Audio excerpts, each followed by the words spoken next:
Fentanyl's on the move, $150,000 worth of it at a time in just the average person's car. It's not, man, that's 150 grand worth of fentanyl and crack cocaine just moving around with somebody willy-nilly enough to fall asleep in their car. Yeah. What's going on at the major levels?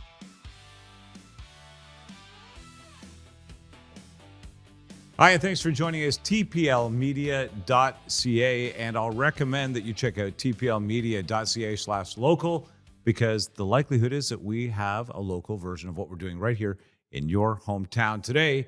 Once again, a check on crime across the country, and joining me to do that, Paul Micucci. Thanks for the time, Paul. Thank you, Mike.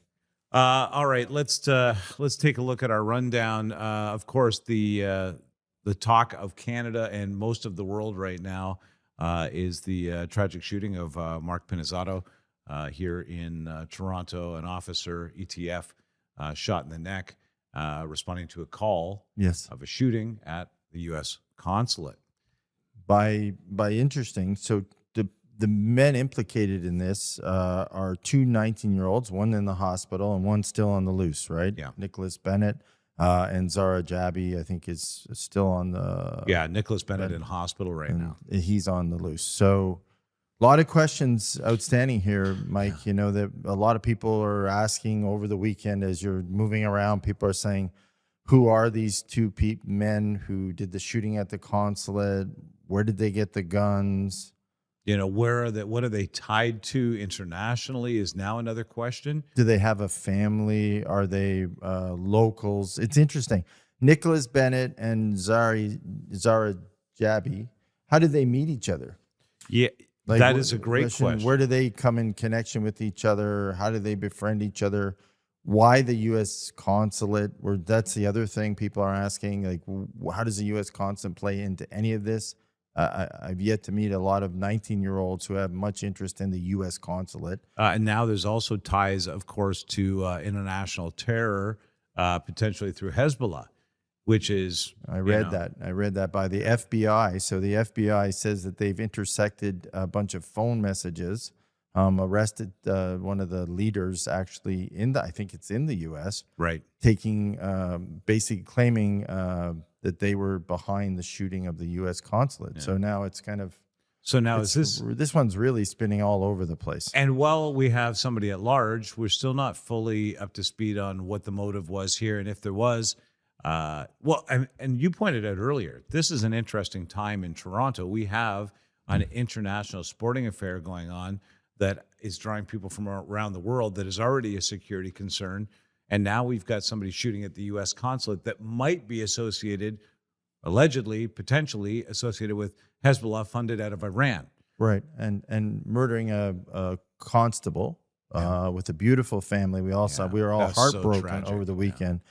You know, condolences to them. But I think this deserves now a deeper dive. More questions need to be answered, and we need to go back and I think have a real introspective look at what this is, and going back to where do they get the weapons? Why do they have the weapons? How do they know each other? They keep stealing different cars. So when I was coming in here, the team did some research, and they basically seem to be tied to a couple shootings previously in stolen cars. One is at a jiu-jitsu gym. Yeah, this Nicholas Bennett, not a good guy by the looks of it. Yeah, March 25th, shooting occurs in an apartment building near Eglinton Avenue. That was one of them, although nobody was shot. Yep. They found that the shots had been fired, and 19-year-old Nicholas Bennett was later charged with firearms offenses. Now, I mentioned to you on the way in, Mike, I've seen, so these emergency task force crews, just unbelievable how they usually meet up in a designated location. So they pick a meetup point, and they actually all come together. They drive in cars and vehicles. They get out let's call them their SWAT vans, show up. Yep. They gear up. They put on all their garb. I've had them actually, one of my businesses, I've had them use the business several times. I've been there a couple times when they're there. It's very, I'm always looking at the cameras, and all of a sudden all these big armored vehicles show up. That's an amazing. Yeah, they get out, they put on all all their gear, bulletproof, all their guns, everything, and then they disappear. They go to do their raids, and then they come back, and I guess they unpack, they get back in their cars, and they go back to work. I think back to their normal gigs. It's really amazing to watch what they do. And, no, they're an amazing skill set. The OPP has a training center and SWAT facility, or I guess tactical facility near us, where I live, and what they're capable of doing is quite remarkable. And they are the guys you put right in the line of fire in these scenarios, unfortunately. But in this case, the terrible thing is how they knew they were coming, or where they were prepared, or whatever happened, whatever weapons they had, had in their possession, they were firing, and he got hit. Yeah. And those are the questions I think we have to ask at this point. The who are they? Why are they there? That's the thing. Is I'm starting to, in my mind, I'm like, 2 19-year-olds we don't really know how they know each other. Why are they together in an apartment in North York? Well, here's the thinking of the FBI. When do they connect? So an FBI criminal complaint alleges that in a recorded telephone call, al-Sadi claimed responsibility for the Toronto U.S. Consulate shooting on behalf of an Iranian-linked group called Harakat Ashab al-Yaman al-Islamiyah. Sorry if I've said that wrong, but terrorist group. Canadian investigators begin probing whether the local shooters were hired by or tied to this broader network that took responsibility for this. Now, whether it's just them taking responsibility. That happens too sometimes. It does? Yeah. But you're right. What 19-year-olds just want to take a shot at the consulate? The same guys who shot at a Brazilian jiu-jitsu gym for some reason and took part in a sort of low-rent housing facility shooting at another time. They sound like thugs, but now there's this tie to terrorism. Is this terrorism finding and scouting these kind of people out, these young, misguided youth that want this kind of lifestyle, and saying to them, hey, here's some money, we'll put it in your pocket, now go this time, go shoot at the consulate. You'll probably get away with it too. Well, this is the why. Like, really, the who, what, when, where, why. I think now, why has this happened? That's the question on people's mind. And given there's such a tragedy occurred, I think we need to get to the bottom of it. And if it is happening, then why is it happening? And where specifically is it happening in the country? Those are the things that I think we need to talk about and address. To your point, we're going through right now, one of the bigger soccer events the world will see. I think it actually is ranked at North America is the number one. They're saying it's the number one populated, viewed event in the world. Well, we should be making sure we're understanding what's happening in the places they're coming to.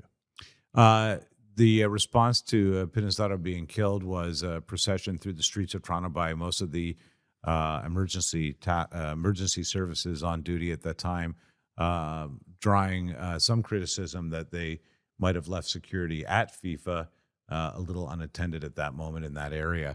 More on that, I'm sure, will come up. This is an interesting story, only in the sense that there's 2 of them in Ontario right now. We've had a major series of firearms, drug, and cash seizures in Ontario. Toronto, what began as a driving while disqualified investigation in the Jane and Finch area resulted in the seizure of firearms, fraudulent license plates, illegal drugs, and over 170 rounds of ammunition, $180,000 in cash.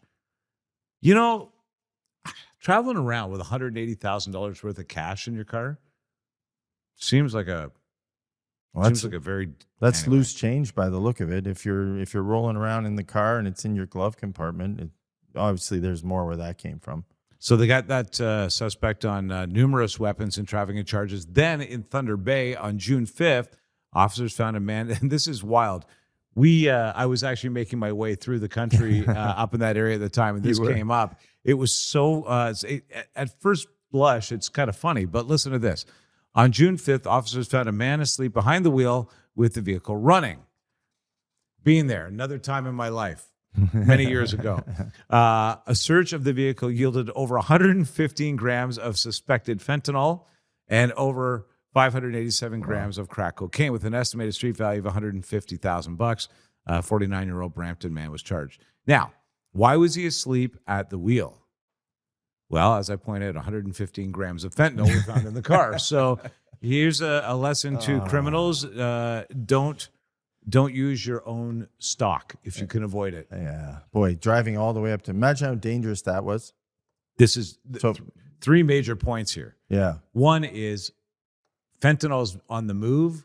$150,000 worth of it at a time in just the average person's car. It's not.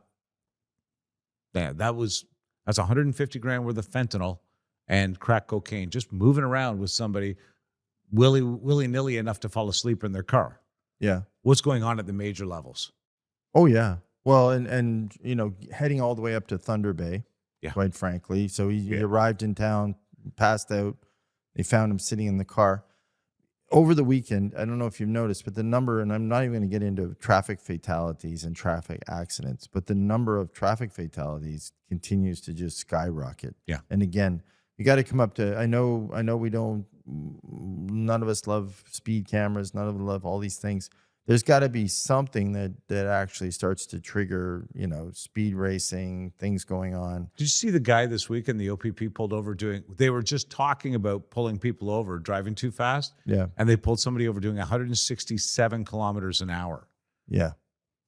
Well, exactly. But there's got to be markers on the highway, on all the 400 highways or across Canada, on the major highways that, quite frankly, will trigger if you're going more than 150. Or 140 or something. There's got to be something. We got to set a benchmark where, okay, now we know that someone on that highway is moving at a high clip. Yeah. And we pay attention to it because it turns from a traffic violation to an emergency. Yeah, it has to be. Yeah.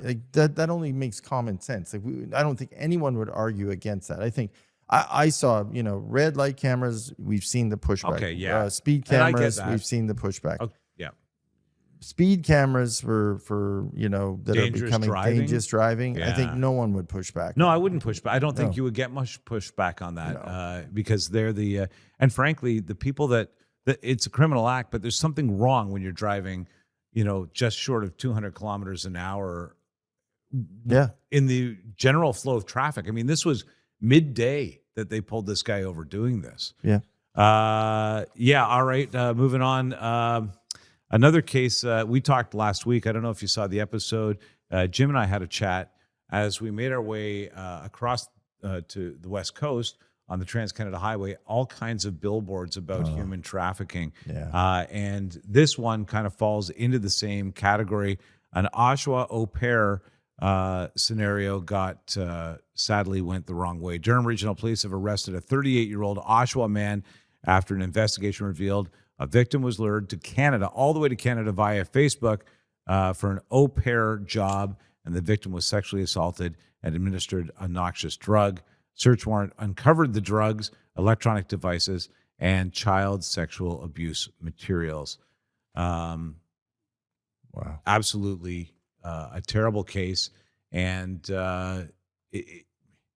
I don't know how they made the connection to this au pair, but it does kind of point something out. This is a lifestyle for youth now where they will take a job in another country as an au pair, caring for somebody's children, living in someone's home. This is the kind of scenario that really you have to be careful with. Oh, yeah. The background checks must be there. I don't know what made it feasible for this person to come here and what made them feel safe enough to do it. But what a tragic case. Yeah. No, you hear it all the time. You hear these gone wrong. Quite frankly, there has to be a system set up, quite frankly, that both sides are vetted before. So not only did the person coming get vetted coming into the country, but the person they're staying with gets vetted. So we don't place someone from abroad with someone who's got a challenge already with criminal activity. And then we also need to have sort of whistleblower things in place where if something does go wrong quickly, we can mitigate it because, this person, are they being held hostage? How long are they going through this? You know, they're in a foreign country. These They are may not have, traumatic. Oh you my know, goodness. in their mind, they might be thinking, okay, I don't have the wherewithal to financially get Yeah. out of this I home. can't go back. I can't go forward, right? Right. Yeah, I'm And stuck. no, you're right. I think, and human trafficking is a difficult one in that regard often.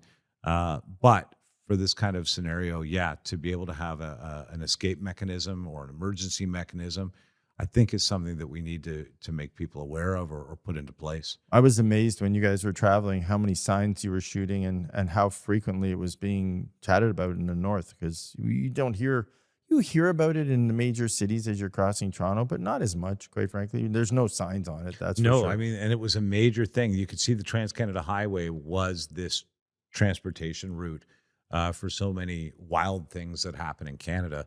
I mean, it is the means of transportation across the country. So enforcing it there seemed like the right thing. You know, I feel badly. I wanted to go back, Paul. Do you mind if I go back in the stories a little bit?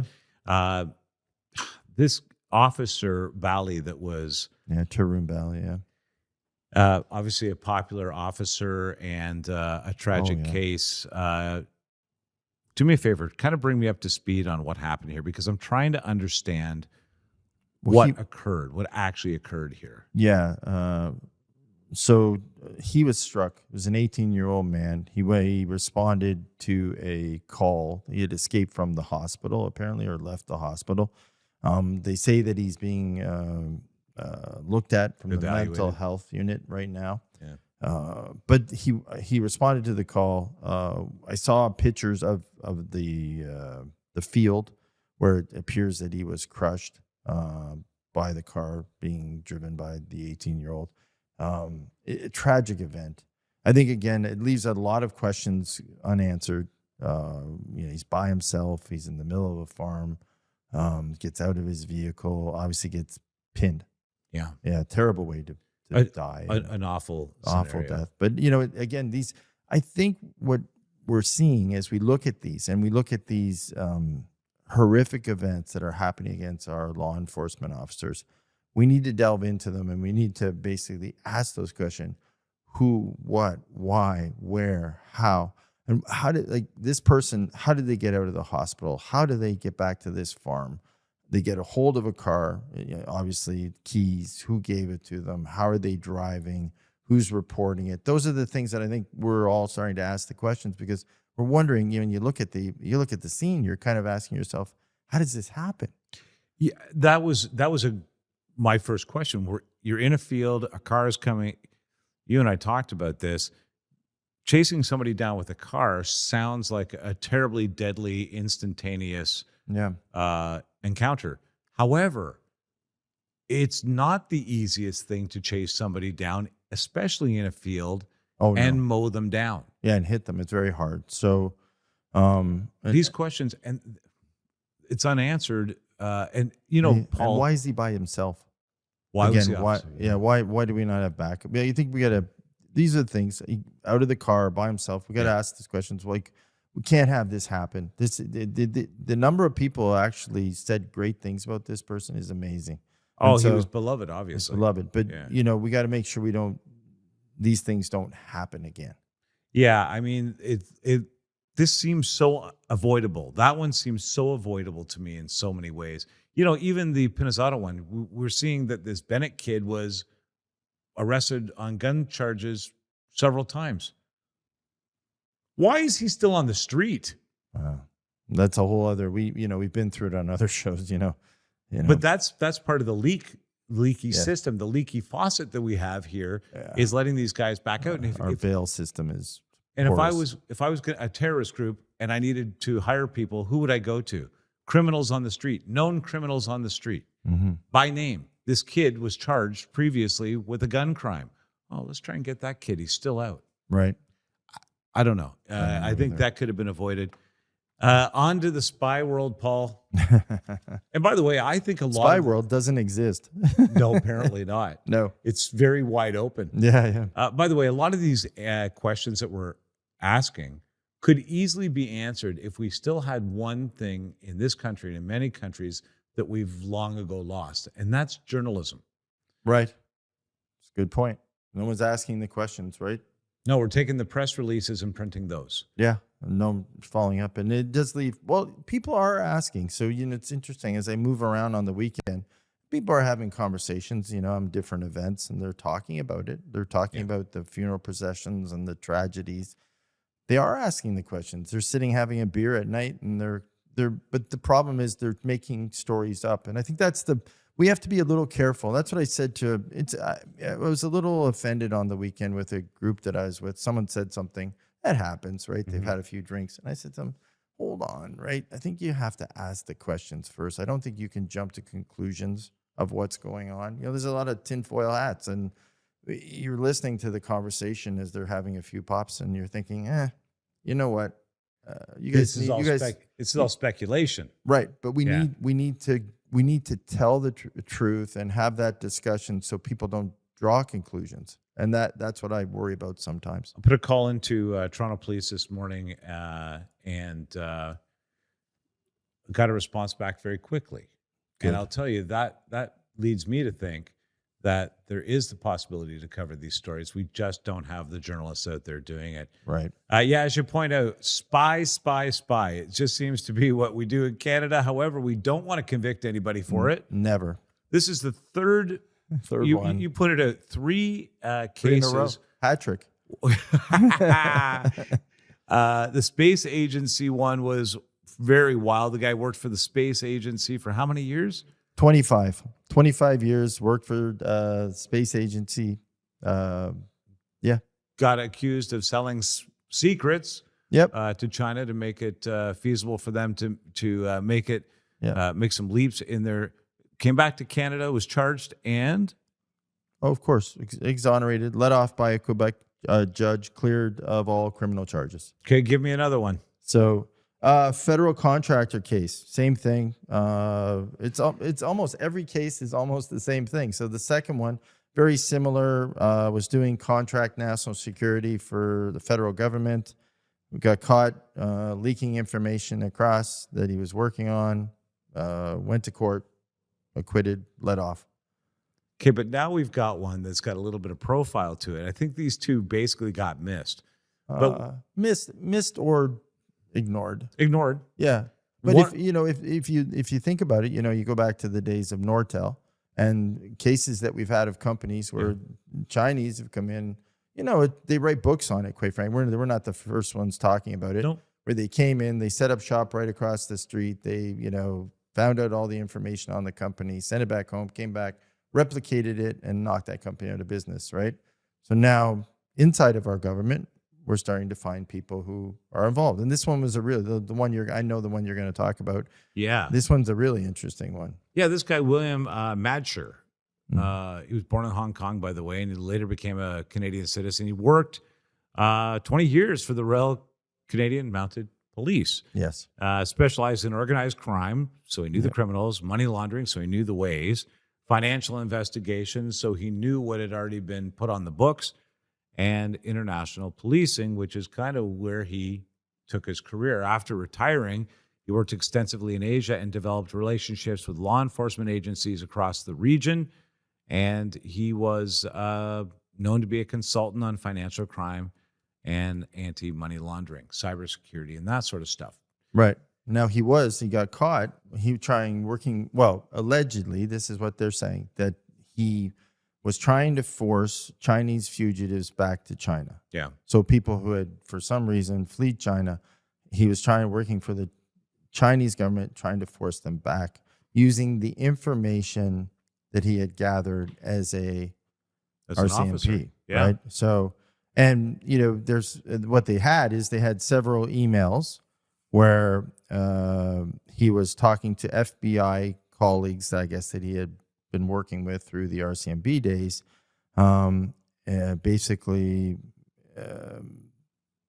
claiming they proved the government seemed to have evidence that he was working for the Chinese government to do that, kind of using the information he had gathered as RCMP. Now, he alleges he was on the up and up, taking this consulting. Mm-hmm. And I don't know why he came back to Canada. He seemed to be there for a few years and living a decent life. Yeah. But allegations centered on activities related to China's Operation Fox Hunt. And that, of course, is them trying to find out who's taking advantage of the Chinese government's money and money laundering and corruption outside of China. Right. And now, I do say one thing, Mike, that it did pop up in the case when you read through the case. There were a bunch of wealthy real estate moguls in Vancouver that are tied into this. That, quite frankly, back in China, they had allegedly, again, committed several multi-million-dollar frauds that they then brought the money here, bought a bunch of real estate. The Chinese government was trying to get them to come back. So this one's a pretty muddy one of kind of fraud on both sides of the border. Yeah. The Chinese trying to get them back to either secure their money or get their money. There's a lot going on here. It begs the question, how much of China's money just goes into the wind when they get out there and try and launder it or infiltrate it into certain markets and stuff? A certain amount of it, they're probably chasing, going, hey, where's our money? Well, that's the thing, so part of the model is, the Chinese banking system has multiple small banks that actually lend money to different sources. So their model was, there's a whole set of, in the financial world, there's books and books and books that talk about China's, went to Japan, basically got their theories on economics. And one of the Japanese theories on economics is that they should decentralize the banking system into small banks. So they create small funds. So, a lot of us know that the Chinese construction company, number one, number two, they didn't even give them names. They just gave them numbers, right? So they funded construction companies across the world. So you used to be in the Bahamas, and someone would be at a project meeting with you, and they'd say, we can get money from the Chinese construction company number 7. And you'd kind of laugh and go, is there a Chinese company, construction company number 7? Yeah, there's 7 to 12 right now. Right. And you're like, okay, so they're funded with cash. So part of the Chinese model was to decentralize the banking system by sector, put money into different economies, and then reinvest, right? So that's how the process worked. Interesting process.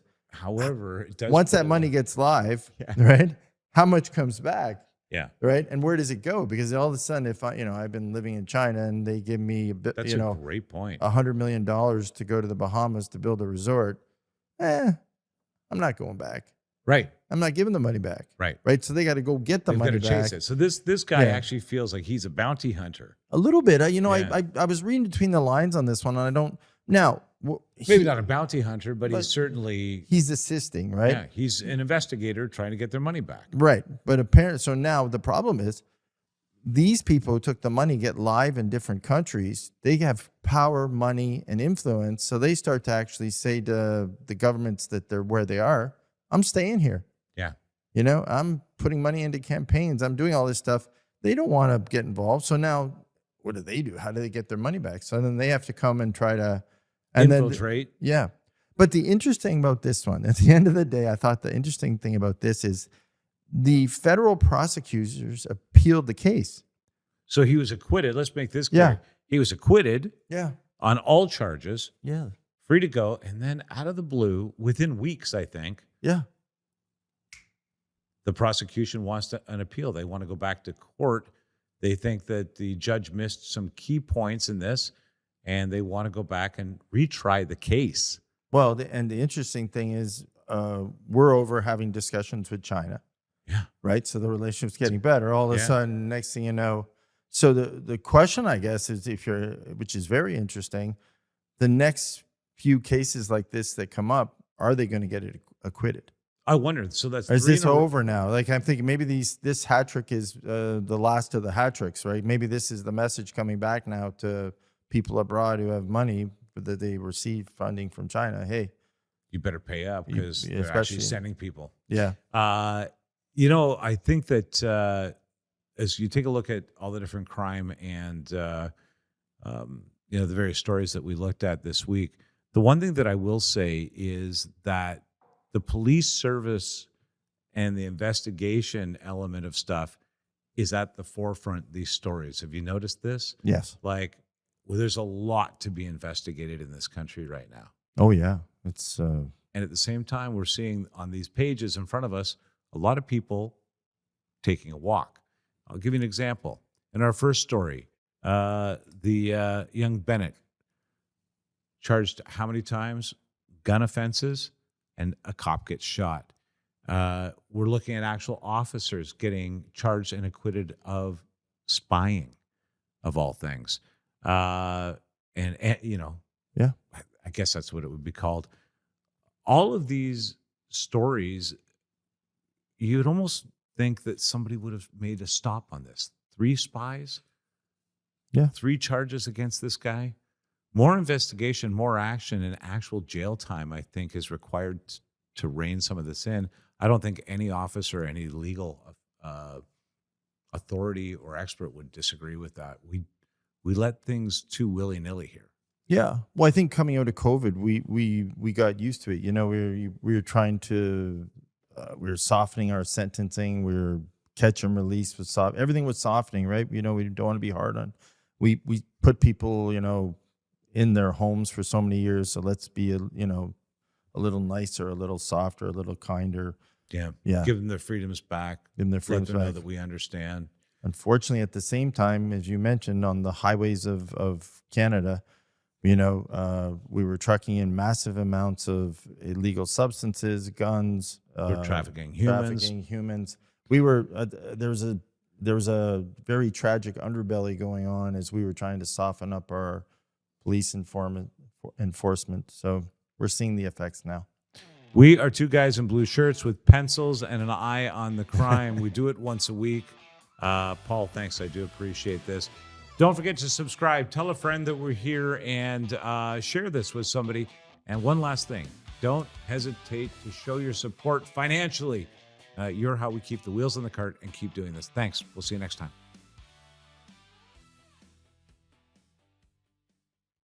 Looking for reliable and convenient personal safety products? Less Lethal has you covered. As Canada's only authorized Byrna distributor, we provide a range of products for recreation, protection, and security.